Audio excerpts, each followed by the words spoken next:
I was pretty much career oriented once I got out on my own.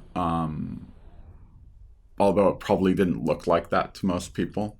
So I was always kind of like engaging in some sort of substance, be it like marijuana or alcohol or cocaine. Mm. Um, and I identified a lot with my job, especially once I got an office job. I Mm. was working doing project management for construction, and that's it's a role that's very similar to prostitution in that regard, because when you succeed, you do well. You have this whole project that you've seen all the way through, and you've been successful at it. When you're not successful, it's problematic, and it's problematic in a big financial way. So I was I was kind of personally, I was trying to kind of become what people had kind of set out as far as the course of my life should be. Um, because like through my 20s, I was out partying and going between girlfriend and girlfriend. I could tell that my parents kind of wanted me to settle down, and Mm. get with someone. So I did. I got a girlfriend, and at that point, I was kind of telling myself, this is it. Because if you screw up another relationship and, essentially what I felt was ruin another person, that you shouldn't do that anymore. And something would have to kind of arrest that policy. Mm. That's where kind of my more nihilistic perspective on the world sets in. So I was in this relationship, and I intended on seeing it all the way through, whether I was, satisfied with it or not. Mm. So about 5 years I was in this relationship, and we were intending on getting married. This was my ex fiance, and bless her heart, she was one of the most accepting people I've ever dealt with. She, despite the fact that this was not something that she was interested in engaging in, she gave me the opportunity to engage in it and help me with purchases and things like that. Um, so at that point, I was using cocaine. I was kind of talking to people online overnight, but I was still in bed, you know. Um, Can you state that you guys have an open relationship too? And so. right, right, obviously. So another part of that was the open relationship. We had originally, um, when I got with her, I told her, I would like to move towards an open relationship, but starting off monogamous. Mm. Essentially, I had felt that it was more appropriate to start off kind of as one unit, and then once you kind of have solidified that, begin to establish your dynamic in engaging with other people. Mm. She had no problem immediately going out and finding people. Mm. I didn't, because at the time I was drinking a lot, I was overweight, I was becoming very antisocial and kind of uh, just mean, I guess. Just, Mm. uh, dissatisfied, and in that my personality had reflected it. Mm. Um, and I became jealous, or envious, maybe is the right term, that she was able to embrace this open relationship and I wasn't. Um, so I was kind of going online and seeking things out, and I had found that the crystal meth community had more opportunity for something like that. Um, but I was always seen as like this person must be a cop, because why are they engaging with us? But they're 30 something, and they have like, they know nothing of like this drug culture. Mm. So it took a long time, at least like 6 months, until I was able to finally like get in touch with someone that specifically wanted me to come by a hotel room. Um, at that point, I was still planning on getting married the next year. Come by the hotel room for drugs or for sex? Both. Okay. like one begets the other. But he had known that I hadn't used crystal meth before. And I told him, like, I don't have any coke. And he's like, no, I got you. I got something else. And I'm like, I've never done that before. And he's like, you're going to fucking lose your shit. Like, you're going to go crazy over it. That guy became my supplier for a little bit. And I was staying up at night, but I wasn't really going anywhere. But I was inside and I was kind of like hiding it and smoking it in the bathroom or something like that. But my engagement with my fiance had pretty much cut off, or at least it was to such like a limited degree that she felt isolated. That's what was happening. I was isolating myself from the world. But how do you think you got to that point? Like, I mean, because you sound kind of low when you're describing it. You're like, I'm overweight, I'm unhappy, I'm drinking a lot, right? Yeah. Like, what made it so bad?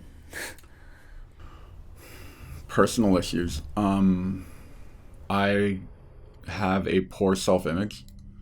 I have a tendency to engage in impulsivity, and that impulsivity is fed by guilt not properly processed, essentially. So whenever there was a situation where it was, oh, should I drink or not, or should I, use drugs or not, I immediately thought of the negative, which is like, even if you don't use the drugs, you're gonna fuck something up regardless, so why not just use the drugs? That's part of what I'm kind of developing in therapy, are the tools to have a more positive reflection when impulsivity presents itself. But for years I basically had kind of, I guess, walled myself off to the world, had kind of stayed within a bottle, and didn't really have any interest on changing that. Okay, so at this point you have met up with your now drug dealer. Where does it go after that?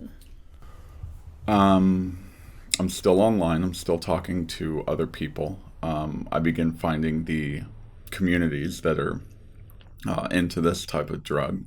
And as such, I begin to find people that are interested in the exact same thing that I am, cross-dressing, and the shame and humiliation behind it.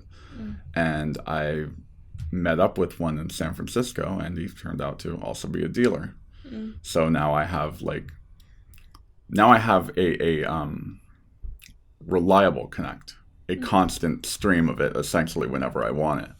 And I went to San Francisco for the first time, and that's when it's like you can literally just disappear into this crowd, and it doesn't matter how you're dressed, and it doesn't matter how you're presenting yourself. And at that point, it starts becoming like 2-3 days a week. So it's 3 days a week you're using? I'm using, yes. Although I think I was using 2-3 days a week and also getting hotel rooms at the same frequency. I began using more often before I started getting hotel rooms more often. And the hotel rooms were to hook up with people, or? Yeah. Or I would go to like their hotel room or something like that. It was a matter of kind of wanting to be behind closed doors. To me, it never felt like much fun to be out on the street just kind of being dressed and then doing sexual stuff to hook up with someone, because I wasn't going to reach climax, so why would that be of interest to me? I wanted to hang out. I wanted to go into like more of a presentation, if you will. A presentation, like, you mean going into the hotel room and they anticipate you're dressed up? Is that what you're saying? Anticipate me dressed up, anticipate me undressing, just kind of like not giving a hand job in the passenger seat of someone's car. If that was the case, I'd prefer to just get paid for that. But if I'm doing it to kind of like for my own benefit, I want someone to witness me. I want someone to look at me and enjoy what they see, and then, do that for a while. How do you feel when you're dressed up in public? So it depends on how accepting that community is. So like if I did that in, let's say Utah or something like that, that would be a little more difficult for me to feel comfortable. And especially if I'm going into stores or like clothes shopping or something like that. There's places where, they're expecting someone like me. And then there's places where they have never seen something like that before and they aren't interested in seeing it again. But in California, for the most part, anyone in California, you'd be like, yeah, sure. Anywhere in California, and most specifically anywhere that's kind of an urban area or like a metro. Once you start getting into like your grass-fed locations, it's a little more taboo, and it's also like a per capita thing. There may be a couple people behind closed doors that do something like this, but they don't show it, and they're definitely not doing it on the street. Okay. But half the town is probably visiting them. Like at this point too, are you acknowledging that you're gender fluid or no? Not yet. At this point, I'm a cross-dresser. I'm pretty much a cross-dresser throughout the majority of my experience, up until around the time that I specifically, did prostitution full-time. But at that point, once I had kind of established that once I had established like a reliable drug dealer, it kind of just became static, so to speak. I had enough money to get a room a couple times a week. That's what I would do. I would meet people. They would say they'd come around again. They usually didn't. It wasn't that big of a deal. I lost track of them. If they're around, then you'll see them again. It's kind of the hookup culture in that regard when you talk about like apps. Anonymity is kind of the desire. You want to be able to step in and step out. Except I kind of lost that too. Over time, through kind of living in the static world, I didn't feel the threat of exposure as much anymore. So I was more confident in kind of like just putting myself out there.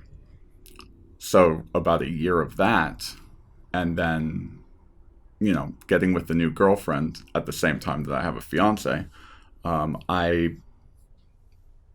begin to recognize that, well, if I can put myself out on Grindr, why couldn't I do it on a prostitution website? And then I ended up hooking up with this one guy, and he said, oh yeah, I go on here and here and here. And I'm like, oh, well, there it is. And that's how a lot of these things escalated, was I would end up connecting with someone, and they would say, oh, you don't use blank? Boom. And then I just look it up on my phone, and there it was, and, hit the ground running. So that's how the prostitution started. Yeah. Yeah, it was, well, it started through friends. Friends who were trans. Like, they were trans, they were living in San Francisco. They would come hang out if there was no one around, and they'd say, oh, I got this guy, he's looking for whatever, do you want to join in? And that was pretty much how the first time I engaged in it was in a threesome with a trans girl and a gentleman. And then after that, you started telling your girlfriend that this was something you wanted to pursue. Yeah, because with my girlfriend, I was 100% honest with everything.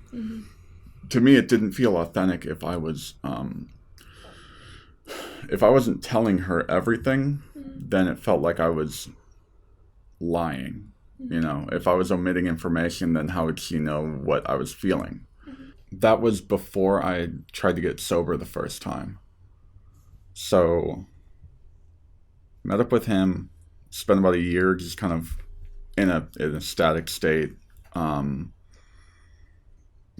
I met up with him the second time. Didn't like the experience. Specifically got the hotel room because I was like, this is the last time I'm doing this. Left that basically like, okay, I'm ready. Got sober for a month. Got back into it. And then from there, just kind of hit the ground running. And not long after that, I'd say probably within 2 weeks to a month, was when I first had spoken to my girlfriend on a dating app. And we met up the next day, and then we hung out the day after that, and then yada, yada, yada, until basically I was living at her apartment. And I was paying for an apartment at the other side of town with my fiance that was essentially just becoming like a storage spot that was guarded by a person that was living there. Okay. For lack of a better phrase. So one day, her and I had basically, my ex-fiance and I had equally agreed that, it had run its course and that I was going to live with my girlfriend. So she dropped all her stuff off. And the day that happened, that evening, my girlfriend had fallen into psychosis, which was poorly timed. But basically, in the combination of everything, the lack of nutrition because she wasn't eating, the lack of sleep because she wasn't sleeping, and the surprise of having all these boxes of all this stuff that had kind of changed a very minimalist apartment. Just kind of like, I guess she snapped, I guess is the only way to put it. Like, she went into methamphetamine psychosis, right? Correct. So at that point, what did she think was going on? Human trafficking. She thought that I was going to human traffic her, and that was kind of the reason that I was there. I don't know if that was the specific thing that time, since it was kind of the first event. I didn't quite realize what was happening. But supplementarily, that's kind of where she went to, which was heartbreaking because of the fact that, we had spent a year together at that point, and, I'd go to take her to have dinner with friends of mine that she had never met because we isolated. And then she accused me, and I had to, call off the dinner and turn around and get her home because I don't know, I couldn't bring her in public like that. So that just sounds crazy to me too. You guys are like using meth, but then you're still doing normal social activities like going to dinner with your friends. So, right. So I never had much issue with eating. I always ate. Sleep kind of found itself when it needed to. And at that point, this was probably, we had started living together officially for a couple months. And I was still sleeping with pretty good regularity. Like, I hadn't gotten to the point where I was just not sleeping. At that point, she hadn't been sleeping. I would probably average about 2 to 4 hours a night. What I didn't realize was she was awake during those times and, in bed, reading or writing something, but she wasn't sleeping. And then when I would be eating at work, because I had, salad and stuff like that in my work refrigerator, she hadn't been eating anything. And then I'd come home with dinner and she'd be like, oh, no, I'm good. I had something earlier. But she hadn't had something earlier. So you still have your full-on normal job at this point, too? Yeah. And you're using like 3 to 4 days a week, or this is every day at this point. Day. It became every day right around the time I lived with my girlfriend full time. Because at that point I came home and I was feeling excessively drowsy, or I was feeling jittery. There's issues with my nervous system. So I would get high and everything would be fine. And then I'd stay up until 3 a.m, get some sleep, get up at 6 a.m. and go to work.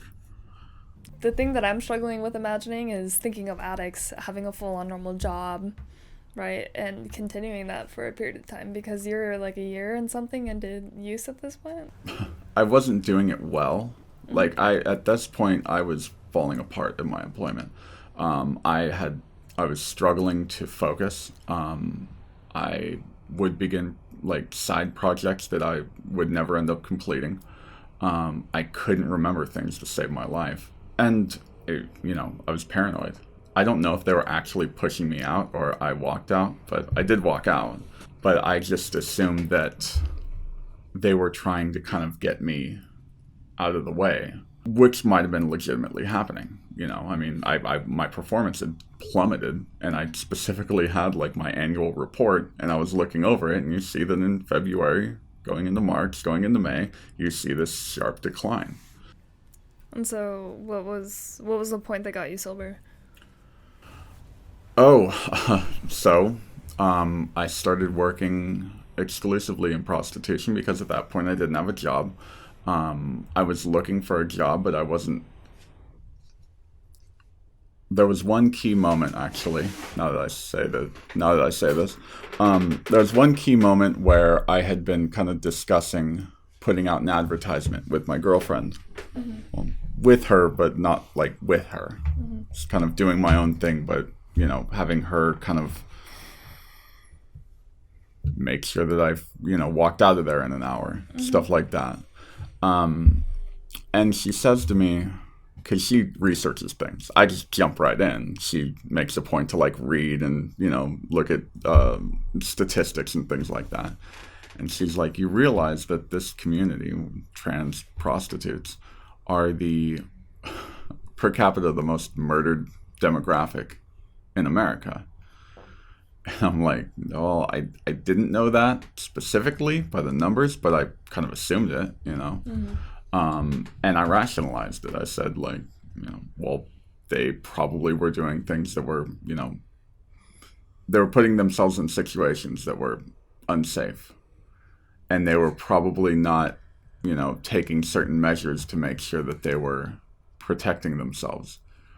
I realize now that they were probably not able to do so, or circumstances changed behind their backs, but I didn't know. That was part of this whole thing, was figuring out what that was like. Well, I also think it's funny too because meeting up with strangers, that's dangerous, right? And then you talk about, oh, I had a lack of protection, right? The only thing I carried on me was this razor blade, right? Right. Which is like all of her fears. It was like I went and did all of them. Oh, I mean, throughout the course of my drug addiction, every time I said something like, well, I see that this happened to these people, but that's not going to happen to me because I'm going to take measures so that it doesn't happen. And every single time, I would do exactly what they did.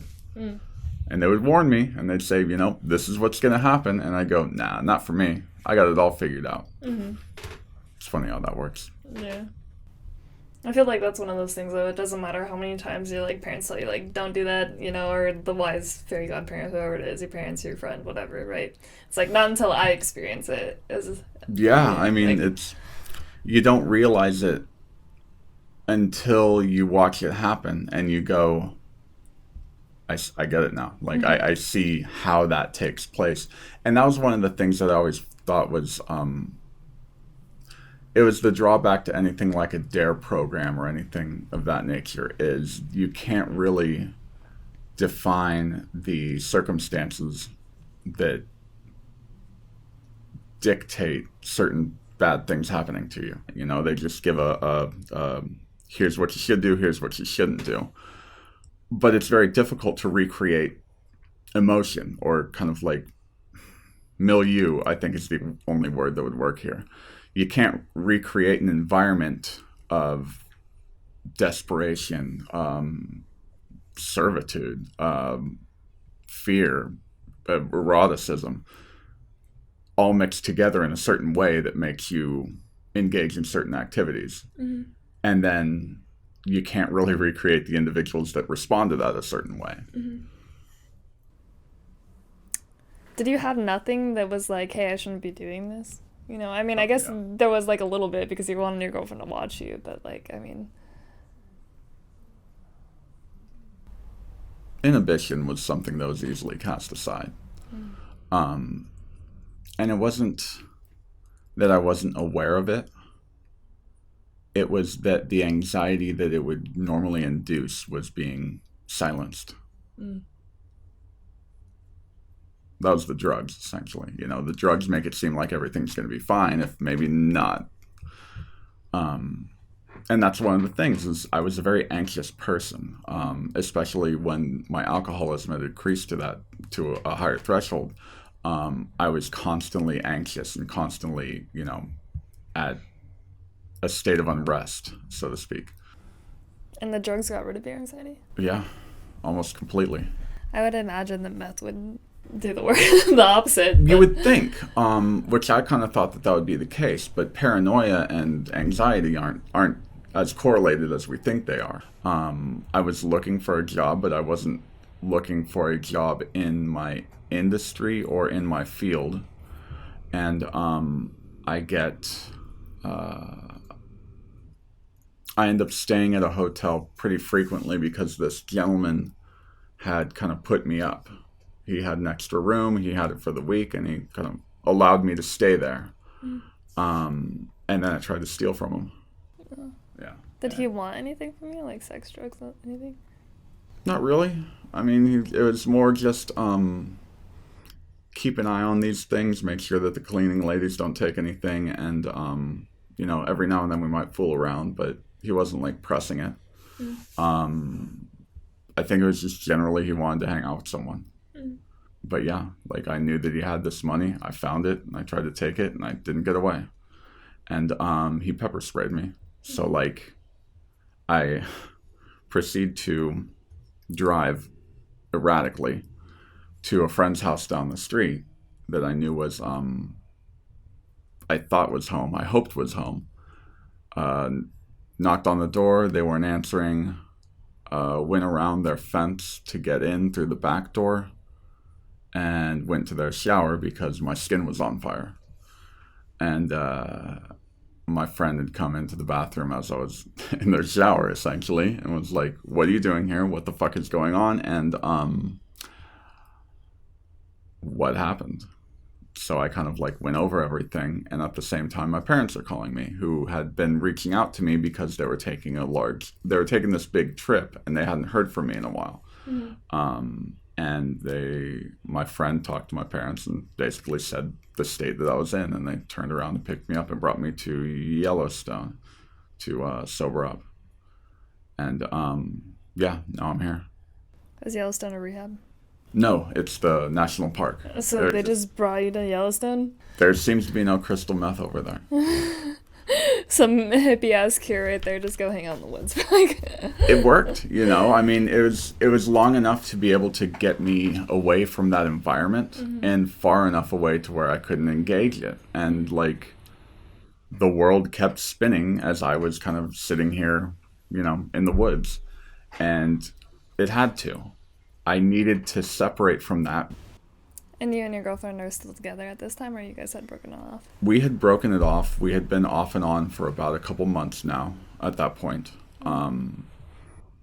She wasn't dealing with the same person that she had met, which I don't even like saying it that way because that implies a certain degree of like disconnect.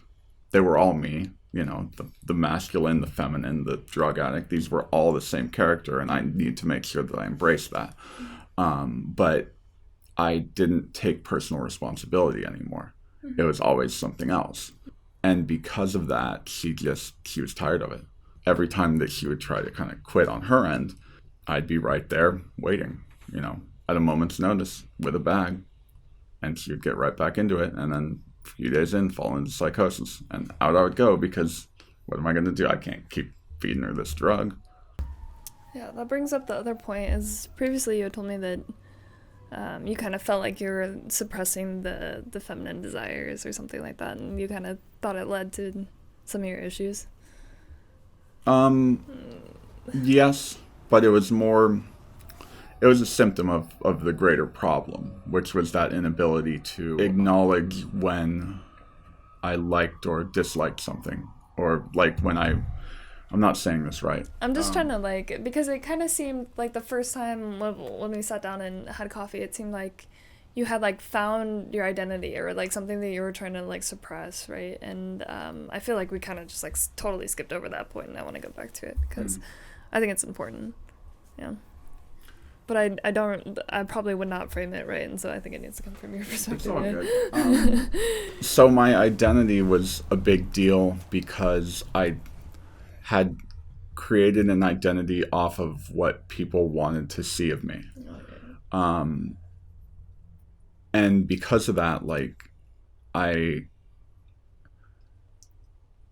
I had to kind of, I was creating an identity of what people wanted, but in doing so, I wasn't able to constantly live like that.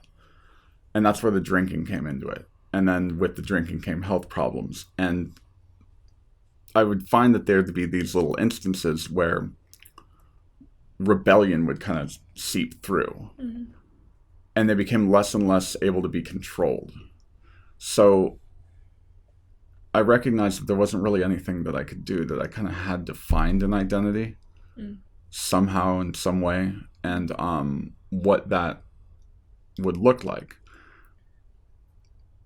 But to recreate an identity within like the world that I know is weird, because that would be like me walking into my job and having like a backwards hat and a pair of high top sneakers. You know, everyone would think it would be weird, and they'd say, "Why are you wearing a mask?" or "Why are you kind of putting on all this accessories?" Just be yourself. But whatever I would put on beforehand would not necessarily be a reflection of myself. Which clothing is just an example of, but like I had to learn how to have an attitude, or like I had to learn how to have a perspective that was more in line with what I believed to be appropriate, and what I believed to be my identity and how I wanted to present myself. Cross-dressing represented something of I could create an identity that was not attached to my original identity. And in doing so, I could kind of like engage with people, and in doing so engage with like emotions that I wasn't able to do in my regular life. And then I end up kind of creating two distinct individuals from there. And then almost in the same way that like my identity's peeking, or like my rebellion's kind of peeking through beforehand, these two identities immediately start kind of merging back together. And that's when I kind of had to realize that all of these things are me, and that there's no secret identity that's sitting out there waiting for me, that these are all just... How would they merge back together? I act feminine at work or something like that. So it would just like pop out, basically. Yeah, I'd drop something and be like, oh yeah. There would just be mannerisms in the way that I spoke, in the way that I kind of like moved my hands. And then on the other end, obviously, as a cross-dresser, they deal with this a lot. You'd have masculine traits that would bleed into when you're dressed up.